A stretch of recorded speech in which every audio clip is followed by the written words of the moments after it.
Hey there! Here's my favorite indie game of October, and this time the topic is different types of art style and how they create their own identity. Hey, I'm Marten, I'm a small indie developer myself. Every month I talk about my favorite indie games I've played, sharing what inspired me and what really worth checking out. This month I've got 3 incredible games, 1 horror demonic post office game and 2 completely different types of roguelikes. One is dark atmospheric deck builder with Pokémon-like elements, and the other is a castle-based builder. All 3 games have a totally different art style, so let's dive in. And as always, if you played a cool new indie game this month, let me know in the comments. Game 1, the Mailroom. So this one is just a demo, but it already shows massive potential to become a really horror hit when the full game comes out. You get thrown into this very demonic office where you work in the mailroom, sending letters through a tube system like in Futurama. You clock in, ring the bell, and then the creepy guy shows up to hand you the mail you need to sort. You got a book that tells you where to send each letter, or if it's spam and should be burned. Your performance is tracked right in front of you, and if you mess up too much,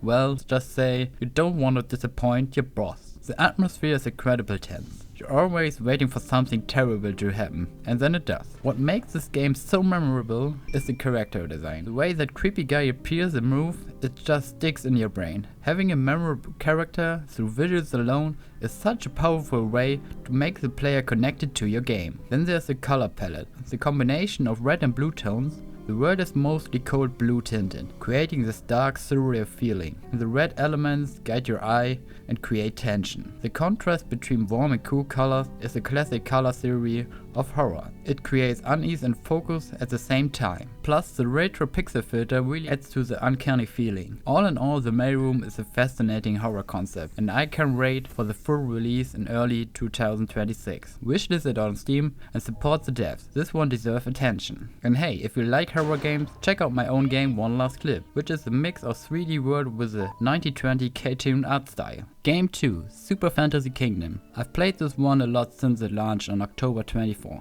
And it's just a super smart roguelike idea. You manage a castle that gather resources during a run, expanding with a tons of upgrades. Meanwhile, you got an auto battler defending your base against daily waves of enemies. Each run unlocks more content and expands the hidden map, keeping you hooked and constantly improving. Now, let's talk about its art style. It's got that old school pixel art vibe with bright, saturated colors. Back in the early days of gaming, color variety was limited, so dev has to use strong contrast for readability on low resolution screens. Super Fantasy Kingdom embraced its style, but updates it, adding much more detail thanks to modern resolution. It's a perfect example of retro aesthetic meets modern polish. The bold palette gives clarity, and the detail fills the world like older games sometimes did. Overall, it's an addictive, well-designed roguelike, so I really recommend to check out Super Fantasy Kingdom. Game 3, Decktamer. As the name suggests, this one's a deck builder roguelike. Sure, there are a few deck builder roguelikes out there, but this one stands out through this unique art style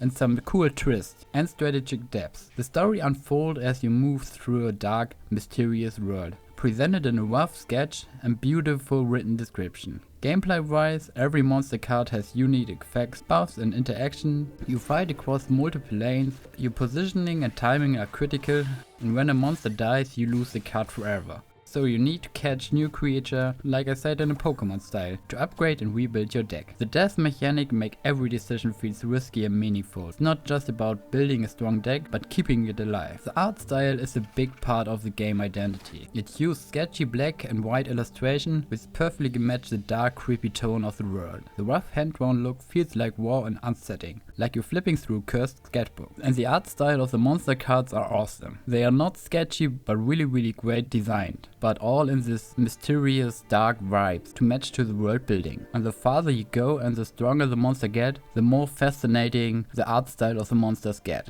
At the start they are somehow cute, but in the end they are just evil and killing monsters. So if you want a challenging, strategic and visually distinct deck builder, check out Decktamer. So yeah, that's my indie lineup for October. If you enjoy indie games and dev talk, don't forget to subscribe, leave a like and maybe check out my upcoming game Teddy Won't Help. Link in the description below. Don't forget to wishlist. Until next time, cheers!